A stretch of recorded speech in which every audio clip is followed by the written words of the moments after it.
बोलिए प्रेम से श्री सद्गुरु महाराज की जय। श्री सद्गुरु महाराज की जय। श्री सद्गुरु महाराज की जय।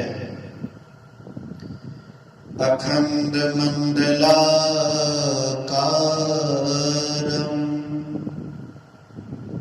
व्याप्तं येन चराचरम्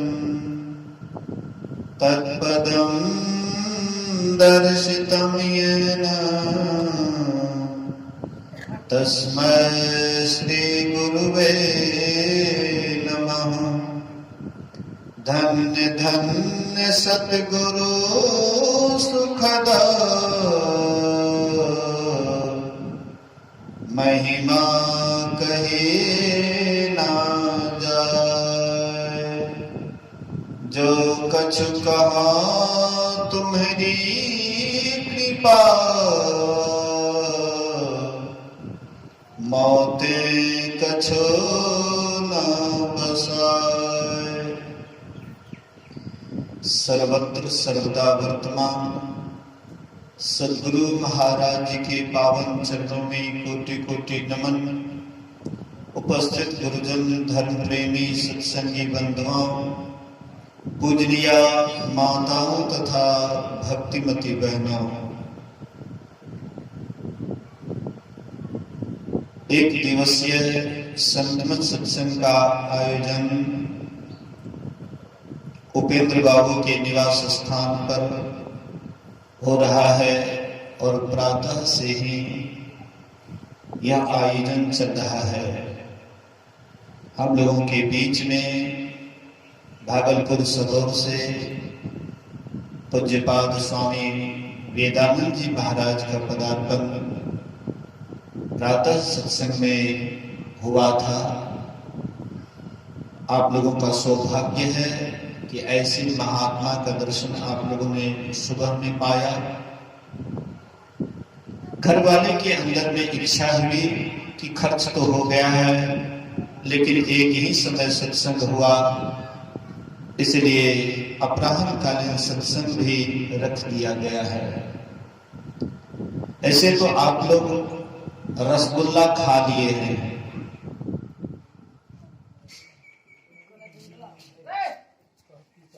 बोलिए श्री सद्गुरु महाराज की। ढोल लगा दीजिए, ध्वनि कला तो सत्संग चले एक घंटा मशीन चल मशीन लगा तू बाबा बोले सर और जी साफ एक अमर क्या था।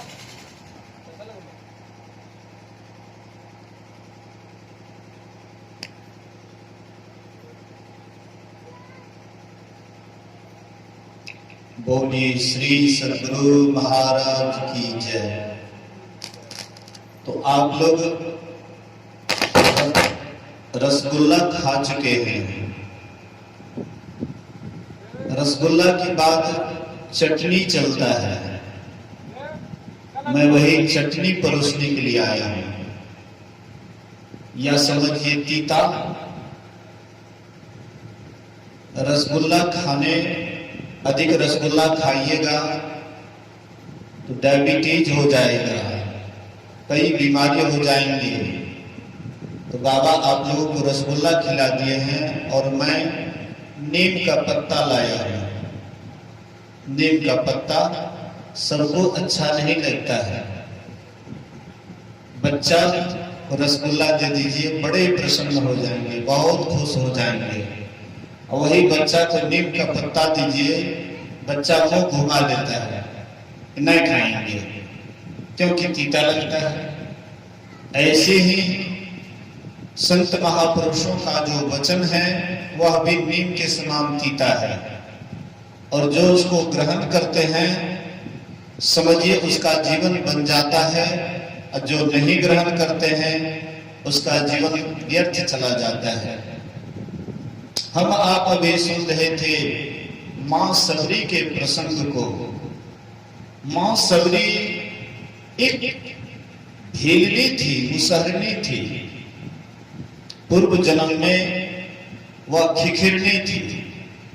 आजकल के बच्चे लोग खिखिर और खिखिरनी को नहीं देखे होंगे, लेकिन हमारे जैसे उम्र वाले या हमसे भी कुछ छोटे उम्र के या हमसे जो बड़े होंगे तो देखे ही होंगे खिखिर और खिखिरनी।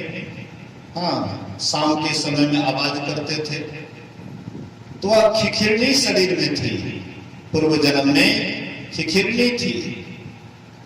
और ऐसे ही सत्संग भंडारा कहीं पर हो रहा था, सिद्ध महात्मा उसमें आए हुए थे। सिद्ध महात्मा का जो प्रसाद था, जूठन था, वह गड्ढा में फेंका गया है और उसमें वही खिखिरनी आकर के वह जूठन खाती है।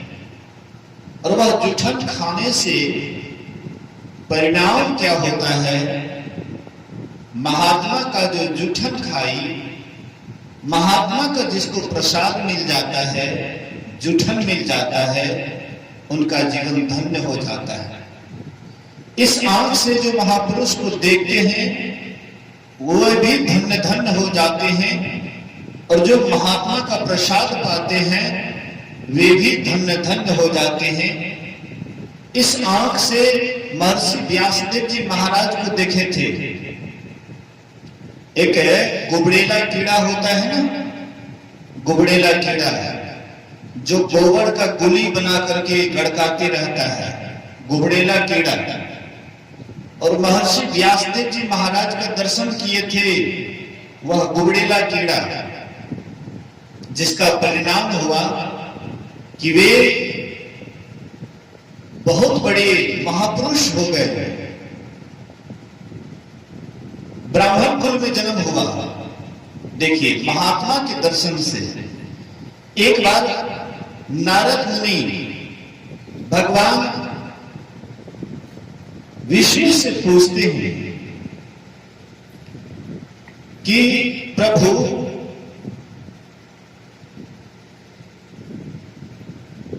बेटा नीचे बैठो, जिसके पैर में दिक्कत है कुर्सी बैठता, कोई बात नहीं, बैठो बेटा, कोई बात नहीं, बैठो, पलथी पलथी मार करके बेटा बैठोगे ना, बहुत रोग से दूर रहोगे। हम लोग भले ही आप लोगों से ऊंचे बैठे हुए हैं इसलिए कि श्रोता वक्ता का चेहरा मिलता है, ये कोई जरूरी नहीं कि हम ऊंचे में बैठ गए तो हम महान हो गए और आप लोग नीचे में बैठ गए तो आप लोग छोटे हो गए, ये कभी नहीं सोचिएगा। महानता कर्म में होता है, महानता ऊपर या नीचे बैठने से नहीं होता है। बगला बहुत ऊंचा बैठता है इसलिए बगला कभी महान नहीं होता है। इसलिए महानता है आपके व्यवहार में, आपके कर्म में, और परमात्मा कर्म को देखते हैं, परमात्मा ऊंचे नीचे को नहीं देखते हैं। इसलिए ध्यान से सुनिए, नीचे ही भले सही, हाँ लेकिन ध्यान से सुनिए। बोलिए प्रेम से श्री सद्गुरु। तो नारद बाबा भगवान विष्णु से कहते हैं कि प्रभु, साधु के दर्शन से क्या लाभ होता है, थोड़ा हमको बताते बड़ा अच्छा होता है। तोरा पैर में दिक्कत हो तो तू कुर्सी पर बैठ। हमें सबके लिए एक नियम लागू नहीं करे, जरा दिक्कत होगा बैठे में तो कुर्सियों पर बैठ सके, कोनो बड़का बात नहीं है। जकर इच्छा कुर्सी पर बैठे के ठाड़ा से बैठ सके, लेकिन ये स्वस्थ है, हाँ स्वस्थ है, हर तरह से किसी प्रकार का दिक्कत नहीं है। तो देखिए, पैर मोड़ने से कभी घुटना दर्द नहीं होगा, ये आसन मार करके बैठने से कभी घुटना दर्द नहीं होगा, कमर में कभी दर्द नहीं होगा। आसन मार करके जो ध्यान लगाते हैं, ध्यान करते हैं, हम लोगों के पास में कमर दर्द नहीं होता। कभी होता भी है तो हम लोग योगासन से उसको दूर कर देते हैं या ध्यान पर बैठते हैं, ठीक हो जाता है। लेकिन एक एक आदमी को देखिएगा कमर दर्द जब पकड़ता है तो छोड़ता नहीं है, क्योंकि वे कभी ध्यान नहीं करते, कभी आसन मार करके नहीं बैठते। ऋषि मुनियों ने कोई भी नियम बनाया है तो नियम के पीछे कोई न कोई रहस्य, फायदा जरूर बताया है, तो उसमें फायदा है। तो आइए मैं आप लोगों को कह रहा था कि नारद बाबा कहते हैं भगवान विष्णु से कि प्रभु, साधु के दर्शन से क्या लाभ होता है। तो भगवान विष्णु कहते हैं कि तुम सुनना चाहते हो कि इस आंख से देखना चाहते हो, तुम कान से सुनना चाहते हो कि आंख से देखना चाहते हो। तो हम आप भी सोचेंगे इसी आंख से देखेंगे तो कैसी मतलब विश्वास होगा। कहते प्रभु इस आंख से देख लेते तो बड़ा विश्वास होता। बोले कि अच्छा कोई बात नहीं, फलाने जगह में गुबड़ेला कीड़ा है, तुम उनसे जाकर के पूछना कि साधु के दर्शन से क्या लाभ होता है। तो नारद बाबा गए, गुबड़ेला कीड़ा गोबर का गुली बना करके गड़का रहा था। नारद बाबा पूछते हैं ए गुबड़ेला कीड़ा, अच्छा एक बात बताओ कि साधु के दर्शन से क्या लाभ होता है। तो गुबड़ेला कीड़ा उसी समय मर जाता है। नारद बाबा बोले कि भगवान विष्णु बोले कि ये बताएंगे कि साधु के दर्शन से क्या लाभ होता है, ये तो तुरंत ही मर गया। खैर कोई बात नहीं, गए वहां भगवान के पास, भगवान से पूछते हैं कि प्रभु आपने कहा कि गुबड़ेला कीड़ा बताएंगे, वे तो मर गया, जैसे पूछे कि साधु के दर्शन से क्या लाभ होता है, वह तुरंत मर गया। बोले कि अच्छा कोई बात नहीं, फलाने जगह जंगल में एक पेड़ के ऊपर में कोयल बैठा हुआ है, वह कोयल से तुम पूछना, वे जरूर तुमको साधु के दर्शन का लाभ क्या होता है वे जरूर तुमको बता देंगे। नारद बाबा गए, जा करके वह कोयल से पूछते ए कोयल बताओ साधु के दर्शन से क्या लाभ होता है। वह कोयल भी वहीं पर शरीर छोड़ देता है, मर जाता है।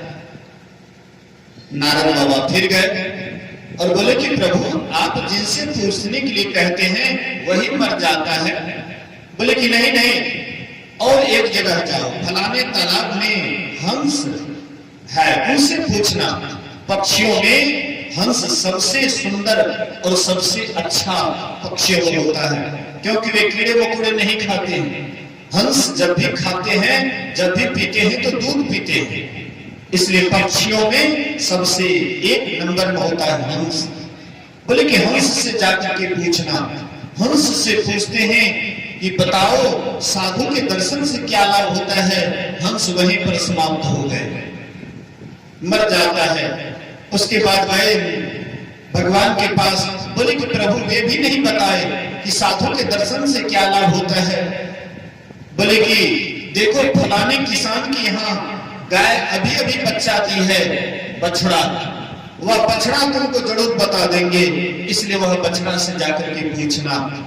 नारद बाबा सोचे इधर जितने भी थे अनाथ थे और उनसे पूछे, उसका कोई मालिक नहीं था। ये बछड़ा का तो मालिक है किसान, और कहीं किसान के सामने हम पूछेंगे और बछड़ा कहीं मर जाएगा तो किसान तो हमको छोड़ेंगे नहीं, इसीलिए किसान को जाने दिए आंगन। जब अकेला हो जाता है तब बछड़ा के कान में जाते हैं और कहते हैं कि ए बछड़ा बताओ साधु के दर्शन से क्या लाभ होता है। वह बछड़ा भी वहीं पर मर जाता है।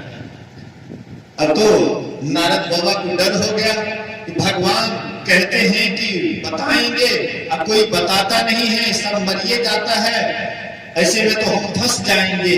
फिर गए भगवान के पास और बोले कि भगवान जिनसे पूछते वही मर जाता है, इसीलिए बोले कि अच्छा इस बार जाओ, फलाने राजा के यहाँ राजकुमार जन्म लिया है, अब ये तुमको जरूर बता देंगे। बोले कि प्रभु इतना जगह जितना भी था उसमें तो हम किसी तरह से बच गए, और राजा महाराजा का तो गढ़ होता है, वहां पर बहुत सारे देख रेख करने वाले सिपाही होते हैं, वो हमको छोड़ेंगे, वहीं पर हमको चटनी बना देंगे। बोले कि नहीं नहीं, इस बार तुमको निश्चित बता देंगे, तुम मेरी बात पर यकीन करो, विश्वास करो, ये जरूर बताएंगे।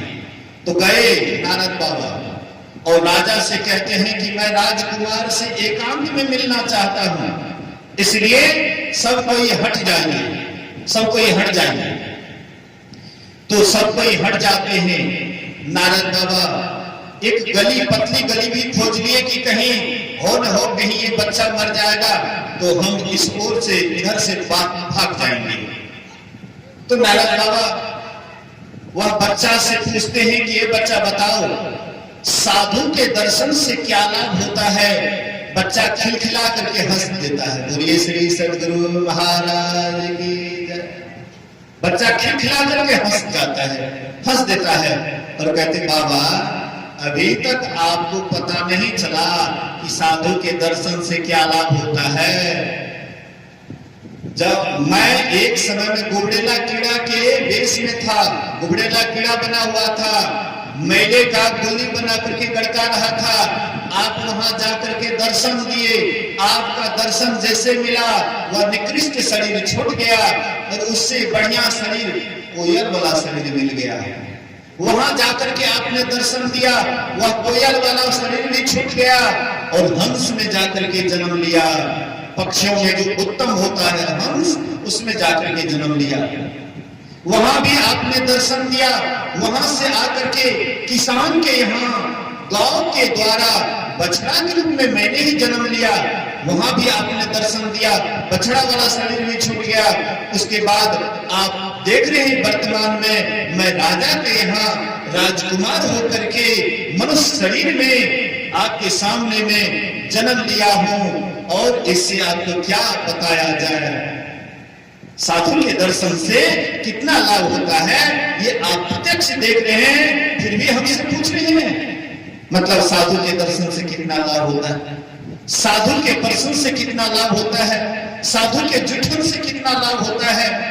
खिखिरनी शरीर में थी सबरी और वहां पर जुठन खाई संतों का और परिणाम होता है कि वह खिखिरनी वाला शरीर छूट जाता है और एक राजा के यहाँ राजकन्या होकर के जन्म लेती है। बोलिए श्री सद्गुरु महाराज।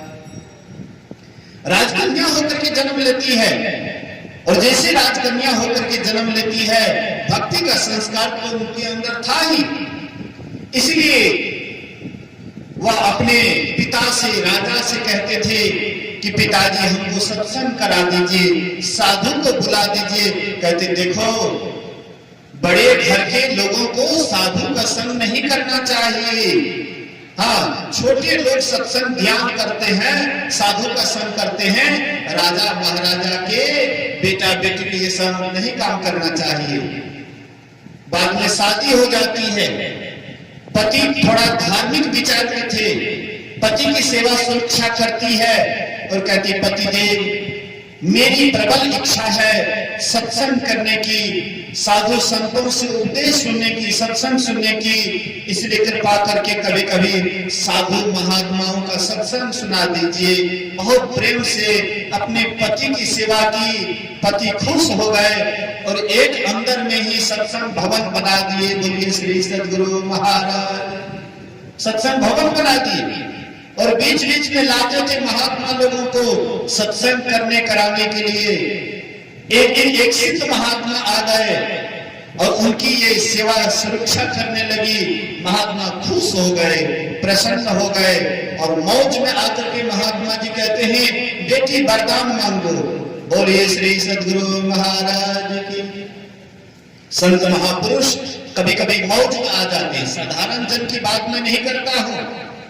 जो परमात्मा को पाए हुए महापुरुष होते हैं वे कभी कभी मौज में आ जाते हैं और उनके मुख से जो निकल जाता है वही सत्य हो जाता है। गुरु महाराज जी सिद्ध महापुरुष थे। कुप्पा घाट आश्रम में 4 बजे सुबह में गुरु महाराज जी व्हील चेयर से टहल रहे थे गुरु महाराज। 3 से 4 ध्यान करने के बाद एक माता जी कुप्पा घाट आश्रम में एक रूम लेकर के रात में रह रही थी और 3 से 4 जैसे ध्यान टूटता है वह माता जी भजन गा रही थी, बड़ा प्रेम से, बड़ी बीबल भाव से, बड़ा प्रेम से भजन गा रही थी। सतगुरु जी से आरज हमारी, सतगुरु जी से आरज हमारी। मैं एक दीन मलिन कुटीले खाले, सिर आग पोत है भारी, ताते सहु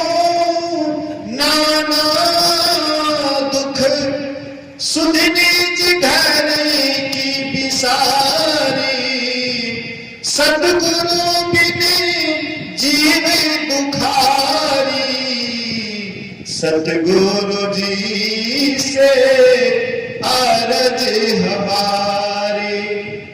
बड़ा प्रेम से, बड़े विवर्धन से, प्रेम से आंख से प्रेमाश्रु बह रहा था, आंख से आंसू बह रहा था, बड़ा प्रेम भाव से गा रही थी।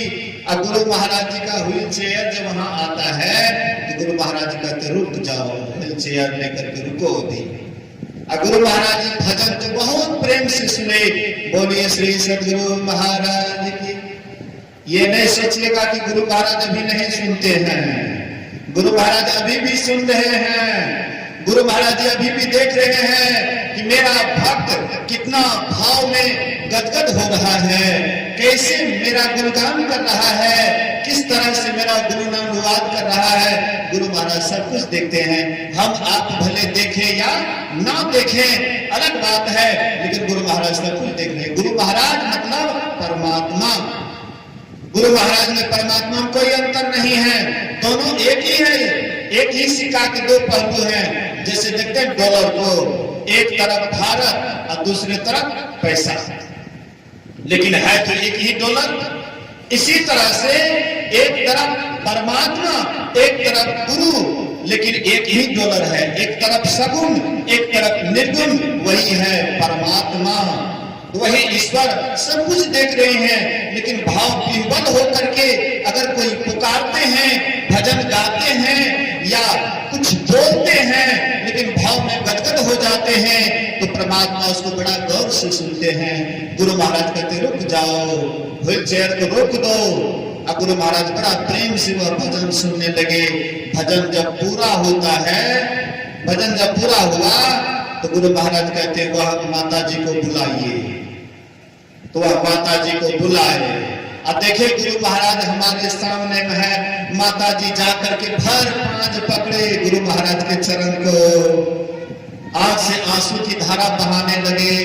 गुरु महाराज कहते हैं मांगो वरदान बेटी, मैं तुम्हारे भक्ति भावना से खुश हूं, प्रसन्न हूं, मांगो वरदान। गुरु महाराज मौज में आ गए, मांगो वरदान बेटी, क्या मांगती हो? कहते हैं भक्ति का दान दे दीजिए। गुरुवर भक्ति अपनी दो, यही है विनती मेरी। हे गुरुवर, अगर आप देना चाहते हैं तो हमको भक्ति का वरदान दीजिए। जो अच्छे भक्त होते हैं वे परमात्मा से कभी बेटा बेटी, धन दौलत, पोता पोती कुछ नहीं मांगते हैं। जब भी मांगते हैं तो प्रेम भक्ति गुरु दीजिए, बिनवा कर जोरी, पल पल छोहन छोड़िए, सुनिए गुरु मोरी। जब भी मांगते हैं अच्छे भक्त, वे जब भी मांगते हैं तो परमात्मा से भक्ति का वरदान मांगते हैं और संसार का कुछ भी नहीं मांगते हैं। तो कहते हैं गुरुदेव अगर देना ही चाहते हैं तो आप अपना प्रेम भक्ति दीजिए। गुरु महाराज कहते हैं एक मस्तू ऐसा ही होगा, वरदान दिए। कहने का मतलब ऐसे ही वह राजकुमारी, वह महात्मा की सेवा की और कहते हैं बेटी मैं तुम्हारी सेवा से खुश हूं, वरदान मांगो। तो वह राजकुमारी मांगती है बाबा हमको ये वरदान दीजिए कि जल्दी यह राजकुमारी वाला शरीर छूट जाए, किसी नीच कुल में जन्म लूं और कुरूपा होकर के जन्म लूं। महात्मा जी कहते बेटी वरदान मांग रही है कि श्राप मांग रही है? अरे श्राप मांग रही है कि वरदान मांग रही है? ये बेटी वरदान नहीं श्राप है। लोग कहते हैं कि हमको सुंदर से सुंदर रूप दीजिए, हमको राजा महाराजा वाला घर दीजिए, हमको आलीशान भवन दीजिए। अब बेटी तुम तो राजकुमारी हो, तुम्हारे पास में सारी व्यवस्था है, लेकिन तुम ये क्या मांग रही है? बोले कि बाबा राजकुमारी बनने के ही कारण हमको भक्ति बढ़िया से करने के लिए नहीं देते हैं, सत्संग में जाने के लिए नहीं देते हैं, साधु का संग करने के लिए नहीं देते हैं। इसलिए बाबा जब मैं नीच कुल में जन्म लूंगी, कुरूपा होकर के जन्म लूंगी, लोग मेरे तरफ निगाह नहीं डालेंगे, मैं कहीं भी रह करके किसी कोना में रह करके मैं भगवान की भक्ति में तल्लीन रहूंगी, साधु संतों का संग करूंगी, सत्संग में बराबर रमी रहूंगी। बैठी संतों के संग रंगी मोहन के रंग, बैठी संतों के संग रंगी मोहन के रंग, मीरा रानी दीवानी कहाने लगी, ऐसी लागी लगन मीरा हो गई मगन, वो तो गली गली हरि गुण गाने लगे। कहते हैं बाबा इसीलिए तो फेरा है, इसीलिए तो दिक्कत हो रहा है कि कहीं पर सत्संग में नहीं जा सकती हूँ, कहीं पर साधु संतों के संग में नहीं जा सकती हूँ, कहीं पर भक्ति भाव नहीं कर सकती हूँ। इसलिए बाबा हमको यही वरदान दीजिए, नीच कुल में मेरा जन्म हो, कुरूपा होकर के जन्म लो। कहते एक मस्तूर ऐसा ही हो। महात्मा जी उसको वरदान देते हैं, वह राजकुमारी वाला शरीर छूट जाता है और किसी के यहाँ मुसहर के यहाँ, बोलिए श्री सद्गुरु महाराज के, मुसहर के यहाँ जन्म लेते हैं, हाँ भील के यहाँ जन्म लेते हैं और कुरूपा होकर के जन्म लेती है, निर्धन होकर के जन्म लेती है। जैसे ही बड़ी होती है, शादी करने योग्य होती है, तो चाहे बच्ची अच्छी हो या कुरूपा हो, लेकिन माँ बाप के मन में चिंता हो जाती है कि किसी तरह से इनका शादी कर देना चाहिए। उनके माँ बाप सोचे कि किसी तरह से कोई लड़का को फुसला करके लाया जाए और इसको किसी तरह से शादी करके इसको बलय को टाल दिया जाए। तो इसलिए एक लड़का को कहीं से मंगाए। रात का मौसम था, अंधेरी रात थी, अमावस्या की रात थी, उस समय रोशनी की भी बढ़िया सी व्यवस्था नहीं थी, किसी तरह से रात में शादी करवाए, अब भोरे में विदा कर देते हैं। पहले के लोग पूरा घूंघट डाल करके चलती थी, घूंघट काट करके चलती थी। आजकल की पढ़ी लिखी बहुरिया है, वह घूंघट नहीं काटती है, लेकिन पुराने जमाने के अभी भी माँ बहनें हैं तो घूंघट काट करके चलती है कि लोग क्या कहेंगे, लोग देखेंगे क्या कहेंगे। तो वह पूरा घूंघट डाली हुई थी, जा रही थी पति के साथ। पति थोड़ा सा आगे पीछे हुआ, पूर्वा हवा चला, पछिया हवा चला, घूंघट उघड़ जाता है। अब पति जब देखता है कहता हे भगवान, ये भूतनी को ले जाकर के क्या करूंगा, ये डाकनी को ले जाकर के क्या करूंगा, चुड़ैल को ले जाकर के क्या करूंगा, इनको देखेंगे तो बच्चे लोग डरेंगे। इसलिए किसी तरह से अब भूतनी से पिंड छूट जाए, किसी तरह से इनको छोड़ करके निकल जाए। तो पतिदेव छोड़ना चाह रहे थे, असबरी मने मन सोच रही थी कि जिसके लिए हमने साधु से वरदान पाया, इस जन्म भी मैं बंधने में जा रही हूँ, पति के साथ जाऊंगी, पति के बंधन में रहना पड़ेगा। पति कहेंगे इधर जाने के लिए, ये काम करने के लिए, ऐसे करने के लिए, फिर तो सत्संग ध्यान में बाधा हो जाएगी। हे परमात्मा, किसी तरह से पति वाला बंधन छूट जाए। बोलिए श्री सद्गुरु महाराज की। हम लोगों के पति जब छोड़ देते हैं तो हम लोग तो हो जाते हैं बेसहारा, अब तो हमारा कोई देख रेख करे वाला नहीं है। जो परम पति है परमात्मा, उसके ऊपर हम लोगों का ख्याल नहीं है। जो सबका देख रेख करते हैं, दिन रात देख रेख करते रहते हैं, इन पति पर हमको खूब भरोसा है, लेकिन परम पति परमात्मा पर हम लोगों को भरोसा नहीं है। लेकिन होना तो चाहिए परम पति पर, हाँ परम पति परमात्मा का ही भरोसा होना चाहिए। ये पति तो क्षण भंगुर है, ये पति तो अभी है और कुछ दिन के बाद नहीं रहेंगे, लेकिन वह पति तो पहले भी था, अभी भी वह पति है, बाद में भी वह पति रहेंगे, लेकिन वह पति से उतना मतलब नहीं रखते हैं, इसलिए दिन रात रोते रहते हैं। और जो वह परम पति से मतलब रखते हैं, वे दिन रात हंसते रहते हैं। इसलिए महापुरुष कहते हैं, तो वह सबरी मैया सोच रही थी ये क्षणभंगुर पति के साथ मैं जा रही हूं। मीराबाई के पतिदेव मर गए। मीराबाई के पति मर जाते हैं तो मीराबाई कभी दुखी नहीं हुई कि हमारे पति मर गए तो रोने लग गए। मीराबाई रोई नहीं। और मीराबाई तो सब दिन गिरधर गोपाल को ही अपना पति मानती थी। हमारा पति है तो गिरधर गोपाल। बचपने से भगवान कृष्ण से इतना लगाव हो गया, इतना प्रेम हो गया मीराबाई को कि अपना पति वह गिरधर गोपाल को ही मानती थी। मेरे तो गिरधर गोपाल दूसरो न कोई। मेरे तो एक गिरधर गोपाल ही है, दूसरा कोई नहीं है। जो माई विधवा होती है समझ जाइए कि उनको भक्ति करने का मौका मिल गया, उनको भक्ति करने का मौका मिल गया। लेकिन लोग मौका का फायदा कहां उठाते हैं? फिर दूसरा पति खोजने लग जाते हैं, तीसरा पति खोजने लग जाते हैं। एक पति से मन नहीं भरता है तो पति के रहते हुए भी दूसरे तीसरे पति से प्रेम करने लग जाते हैं। लेकिन प्रेम करना ही है वह पति से करो जिस पति से प्रेम करने के बाद कभी भी तुमको अभाव नहीं खटकेगा। सदा आनंद में रहोगे, सदा मस्ती में रहोगे। वह पति से प्रेम करो। तो सभी के मन में हो रहा था कि संसारिक पति के पास रहेंगे, इसलिए मेरा जो जीवन है नारकीय जीवन हो जाएगा। इसलिए हे प्रभु किसी तरह से यह पति का बंधन छूट जाए। अब पति भी सोच रहे थे पुत्री को ले जाकर के क्या करूंगा। दोनों का एक ही मन था छोड़ने का। थोड़ा आगे पीछे हुआ, पति देव 9 2 11 छोड़ छाड़ करके भाग गए। सभी सोची बढ़िया होगा, अब जंगल में रहूंगी तो किनके सहारे रहूंगी। सोचती है किनके सहारे रहूंगी। तो वह कहीं पर झाड़ी में छिप जाती थी, रहती थी। अब भिनसर के समय में देखते थे महात्मा लोग जा रहे हैं गंगा स्नान करने के लिए, सरजू स्नान करने के लिए।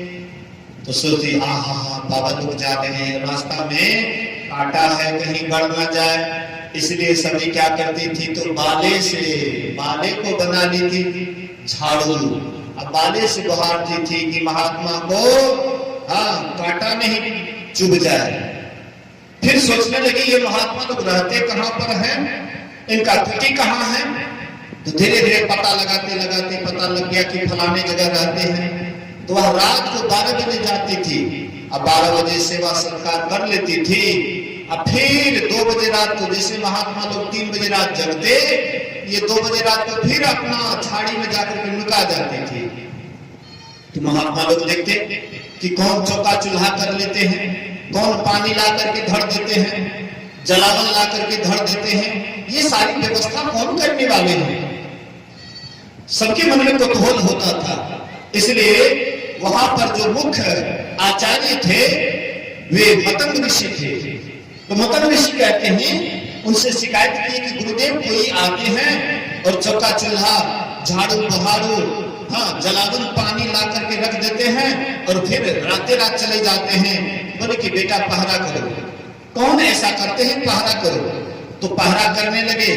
एक दिन ऐसे ही सबरी माई आती है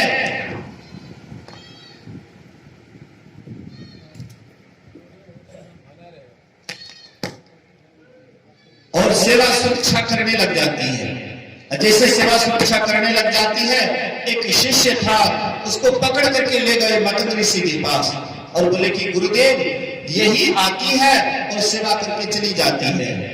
गुरुदेव जैसे ही सबरी को देखते हैं कहते छोड़ दो इसको, ये बहुत बड़ी भक्तिनी है और ये इसी जन्म में परमात्मा को पाएगी। राम जी इनके कुटिया पर आएंगे दर्शन देने के लिए। बेटी, मतंग ऋषि कहते बेटी तुमको कहीं जाना होना नहीं है। हम लोग कहाँ जाते, बोल बम, दौड़ते दौड़ते केरला दम। और वहां पर कौन सी मिला, भगवान शिव। सब कोई जाते हैं बोल बम। तो एक नाथ जी महाराज भी एक बार चलने लगे बोल बम। बोले कि भाई सब चलते हैं तो चलना चाहिए, लेकिन संत महात्मा जाते हैं तो तीर्थ को पवित्र करने के लिए जाते हैं। तो वे जब चलने लगे तो बहुत संगी साथी साथ में था। सब कोई कांवर में पानी भर करके जा रहे थे। एक गधा बैसाख जेठ की गर्मी थी, गधा प्यास से तड़फड़ा रहा था, बिकल था, एकदम मुंह पाए हुए था, प्यास से व्याकुल था। एक नाथ जी महाराज को लगा, देखो देखो गधा बहुत प्यासा है, थोड़ा इसको पानी पिला दो। तो कमरिया से कहता है, बाबा जी के कौन, बाबा जी के ठहरा में पड़ गई है, आपको पानी पिलाना है पिलाइए, हम लोग चलते हैं, हम लोग तो ये पानी ले जाएंगे भोले बाबा के माथे पर डालेंगे, इधर पानी नहीं देंगे, किसी को नहीं देंगे, चाहे प्यास से मर जाए तो मर जाए। देखिए उधर प्यास से गधा मर रहा है। एक नाथ जी महाराज कहते, तुम लोग जाओ, ठीक है, हम तो इसी को पानी पिलाते हैं। और जैसे ही वह गधा को पानी पिलाए, वैसे ही गधा शिव रूप में प्रकट हो गए। बोले श्री सद्गुरु महाराज की जय। शिव जी तुरंत उनको दर्शन दे दिए, लेकिन जो गए वहां पर जल चढ़ाने के लिए, वहां पर शिव जी दर्शन नहीं दिए, यहाँ पर दर्शन दे दिए। अरे घट घट में शिव जी हैं, घट घट में राम हैं, घट घट में परमात्मा हैं, घट घट में अगर एक दूसरे की सेवा कीजिएगा, उसी में शिव जी खुश हो जाएंगे, उसी में राम खुश हो जाएंगे। घट ही में राम खोजे छाकिया कियन, घट ही में राम है, और वह राम को हम कहाँ जाते हैं खोजने के लिए? सबके, हाँ, सबके शरीर के अंदर में राम है। कहने का मतलब, कहने का आशय, तो सबरी मैया से कहते हैं कि तुमको यहीं पर आएंगे राम जी दर्शन देने के लिए, इसलिए तुमको कहीं जाने की आवश्यकता नहीं है। सबरी वही झोपड़ी में रोज रोज रहती थी, रोज रोज बात जोड़ती थी कि प्रभु राम मेरे यहाँ आएंगे, आज आएंगे, आज नहीं आए तो ये नहीं सोचती थी कि अब राम जी नहीं आएंगे, फिर कल होता था, फिर सोचती थी आज प्रभु आएंगे। किसी ने कहा है, तू सबरी जैसी भक्ति कर प्रभु राम तेरे घर आएंगे, तू सबरी जैसी भक्ति कर प्रभु राम तेरे घर आएंगे। ते ऐसे हैं मेरे राम, ऐसे हैं मेरे राम, ऐसे हैं मेरे राम, ऐसे हैं मेरे राम। तू सबरी जैसी भक्ति कर, प्रभु राम तेरे घर आएंगे, प्रभु राम तुम्हारे घर में आएंगे। ऐसा मत सोचना। महाराज दशरथ के यहाँ राम जी आए नहीं आए। महाराज दशरथ के अंदर में भक्ति भावना हुई तो राम जी आए ना दर्शन देने के लिए? नहीं आए। कौशल्या के, हाँ, कौशल्या के यहाँ उनके गोद में भगवान राम खेले कि नहीं खेले? हैं? मंगल भवन अमंगल हारी, द्रबौत दशरथ अजीर बिहारी। दशरथ जी महाराज के आंगन में राम जी खेलते थे कि नहीं खेलते थे? तो राम जी नहीं आते हैं, अभी भी राम जी आते हैं, अभी भी परम गुरु परमात्मा आते हैं। लेकिन भक्त हो तब तो, चाहे आपके घर, आपका घर चाहे फूस का क्यों नहीं है, आपका घर चाहे मकान का क्यों नहीं है, लेकिन आपके अंदर में भक्ति भावना की जागृति हो गई है और परमात्मा का ध्यान करते हैं, परमात्मा का भजन करते हैं, भक्ति करते हैं, तो राम जी आपके ही यहाँ आएंगे। वे तो भक्त का घर खोजते रहते हैं कि भक्त का घर कहाँ है, भक्त का घर कहाँ है। भक्त जहां जा रहते हैं वहां पर जाते हैं दर्शन देने के लिए। बोले श्री सद्गुरु महाराज की जय। वे तो भक्त को खोजते हैं, भक्त को क्या जरूरत है भगवान को खोजने की? स्वयं भगवान खोजते हैं भक्त को कि कहां मेरा भक्त है। भक्त बड़ा भगवान